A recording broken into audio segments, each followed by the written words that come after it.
ಯಾಕೆ ಅಂದರೆ ನಾಟ್ಯ ಮೋಕ್ಷ ಸಾಧನ ಅಂತ ನಾವು ಹೇಳ್ಕೊಂಡು ಬರ್ತೀವಿ. ಅಂದರೆ ಈ ನಾಟ್ಯದಲ್ಲಿ ಏನಿದೆ, ಗೀತಂ ವಾದ್ಯಂ ಚ ನೃತ್ಯಂ ಚ ತ್ರಯಂ ಸಂಗೀತಂ ಯುಜ್ಯತೆ ಅಂತೀವಿ. ಅಂದರೆ ನಮ್ಮ ನೃತ್ಯದಲ್ಲಿ ಇರುವಂತಹ ಪ್ರತಿಯೊಂದು ಅಂಶಗಳು, ಅದರಲ್ಲಿ ಯೋಗ, ಅದರಲ್ಲಿ ಸಂಗೀತ, ಅದರಲ್ಲಿ ನಮ್ಮ ಎಲ್ಲ ಸನಾತನ ಧರ್ಮದ ಕಲೆಗಳನ್ನ ಸೇರಿಸಿರುವಂಥದ್ದು ಈ ನಾಟ್ಯ.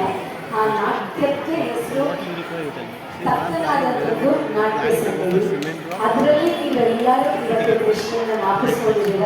ಇದಕ್ಕೆ ಮೋಕ್ಷ ಸಾಧನೆಗೆ ಇನ್ನೇನಿದೆ ಅಂತ. ಯಾಕೆಂದರೆ ಅವಾಗ ಗೀತಾ ಮೇಡಮ್ ಅವಾಗಲೇ ಹೇಳಿದ್ದಾರೆ, ಕೃಷ್ಣನ ಪ್ರತಿಯೊಂದು ಅಂಶಗಳನ್ನ ನೀಟಾಗಿ ಮಕ್ಕಳು ತೋರಿಸಿದ್ರು ಅಂತ. ಆ ತೋರಿಸೋದಕ್ಕೆ ಹಿಂದೆ ಇರುವಂತಹ ನಮ್ಮ ಸಂಗೀತ ವೃಂದದ ಎಲ್ಲ ವಿದ್ವನ್ ಮನೆಗಳಿಗೆ ನನ್ನ ನಮಸ್ಕಾರಗಳು. ಯಾಕೆಂದರೆ ಒಂದು ಸಾಧನೆ ಆಗಬೇಕು ಅಂತ ಅಂದರೆ ಹಿಂದೆ ಕಾಣಿಸ್ತಾ ಇರುವಂಥವ್ರು ಒಬ್ಬರಿದ್ರೆ ಅದಕ್ಕೆ ನಿಮ್ಮಂತಹ ಪೋಷಕರು, ಮಕ್ಕಳು ಹಾಗೂ ಮುಖ್ಯವಾದಂತಹ ಬೇಕಾದಂಥದ್ದು ಸಂಗೀತ ವಿದ್ವಾಂಸರು. ನಮಗೆ ಎಲ್ಲರಿಗೂ ಹೆಂಗೆ ಗುರು ಮುಖೇನ ಬಂದಿರುತ್ತೋ ಆ ಗುರುವಿನ ಸ್ಥಾನದಲ್ಲಿ ನಿಂತು ನಟನಾಗಿರ್ಬೋದು, ಮೋನಿಷನಾಗಿರ್ಬೋದು, ಅಥವಾ ಎಷ್ಟೋ ನೃತ್ಯ ಕಲಾವಿದರನ್ನ ಇವತ್ತು ನಡೆಸ್ಕೊಂಡು ಬರ್ತಾ ಇರುವಂಥದ್ದು ಈ ಸಂಗೀತ ವಿದ್ವಾಂಸರು. ಅವರೆಲ್ಲರಿಗೂ ನಮ್ಮ ನಮಸ್ಕಾರಗಳು. ಮುಂದೆ ಹೇಳಬೇಕು ಅಂತಂದರೆ ಇಲ್ಲಿ ಕಾಣಿಸ್ತಿರುವಂತಹ ನಿಮ್ಮ ಪೋಷಕರು ಯಾವಾಗಲೂ ಒಂದು ಸಹಕಾರ ಇದ್ದೇ ಇರುತ್ತೆ. ಅವಾಗ ಮಂಜುನಾಥ್ ಸರ್ ಹೇಳಿದ್ರು, ನಮ್ಮ ಗಂಗೂಬಾಯಿ ಆಂಗಲ್ ಯೂನಿವರ್ಸಿಟಿದು ನಾವು ಎಕ್ಸಾಮ್ಸ್ನ ಕೊಡ್ತಾ ಇದ್ದೀವಿ ಅಂತ. ಸರ್, ನಮ್ಮ ನೃತ್ಯ ದಿಶಾ ಸಂಸ್ಥೆ ಸತತವಾಗಿ 20 ವರ್ಷದಿಂದ ನಡೆಸ್ಕೊಂಡು ಬಂದಿದ್ದೀವಿ. ನಾವು KSEB ನಲ್ಲಿ ನಡೀತಾ ಇತ್ತು, ಅದರಿಂದ ಗಂಗೂಬಾಯಿ ಆಂಗಲ್ ಬಂದ ಮೇಲೂ ನಡೆಸ್ಕೊಂಡು ಬಂದಿದ್ವಿ. ಅದೇ ಥರ ನಾಟ್ಯ ಸಮಿತಿ ಕೂಡ ಮೋನಿಷ ಅವರು ಇವಾಗ ಆಗಲೇ ನಿಮ್ಮ ಇದರಿಂದ ಪ್ರೀವಿದ್ವನ್ನ ಮುಗಿಸಿದ್ದಾರೆ.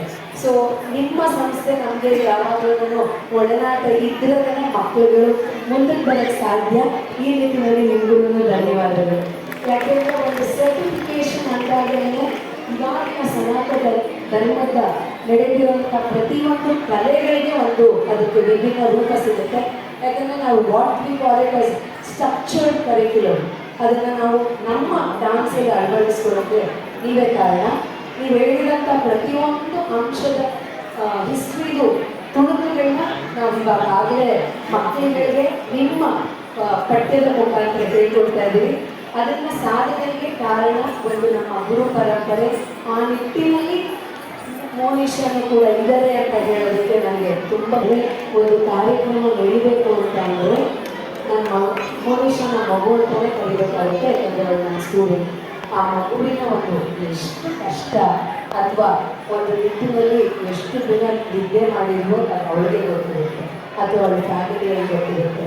ಪೋಷಕರಿಗೆ ಯಾವಾಗಲೂ ಆವಾಗಲೇ ಮೇಡಮ್ ಹೇಳ್ತಾಯಿದ್ರು, ಯಾವುದೋ ಒಂದು ಸ್ಟೇಜಲ್ಲಿ ನನ್ನ ಮಗಳು ಮುಂದಕ್ಕೆ ಬರಲಿಲ್ಲ ಅಂತನೋ, ನನ್ನ ಒಂದು ಪಾಯಿಂಟಲ್ಲಿ ನನ್ನ ಮಗಳಿಗೂ ಆಭರಣ ಚೆನ್ನಾಗಿಲ್ಲ ಅಂತನೋ, ನನ್ನ ಮಗಳಿಗೆ ಮಾತ್ರ ಮೇಕಪ್ ಕಡಿಮೆ ಆಗಿದೆ ಅಂತನೋ, ಅಥವಾ ನನ್ನ ಮಗಳಿಗೆ ಲೈಟ್ ಮೇಕಪ್ ಬಂದಿದೆ, ಅದನ್ನು ಯಾವ ಟೀಚರು ನೋಡೋಕ್ಕೆ ಸಾಧ್ಯವಿಲ್ಲ.